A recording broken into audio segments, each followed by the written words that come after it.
அதான் பகவான் ரமணர் சொல்லுவார். அவருக்கு முதல்ல ஜெயந்தி கொண்டாட போனப்போ ஒத்துக்கலை.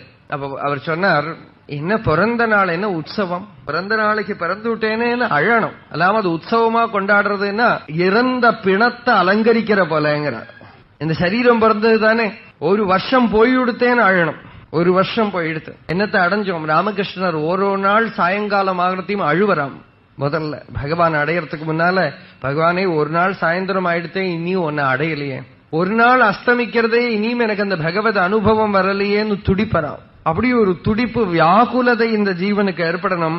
வார்த்தக்கியத்திலேயாவது வரணும் இல்லையா? வாழ்க்கையெல்லாம் பரீட்சணம் பண்ணி பார்த்தாச்சு, எல்லாமே சூன்யம். அடைஞ்சது ஒண்ணு நிம்மதியை தரலை. ஏன்னா பூஜ்யம் தான் இருக்கு.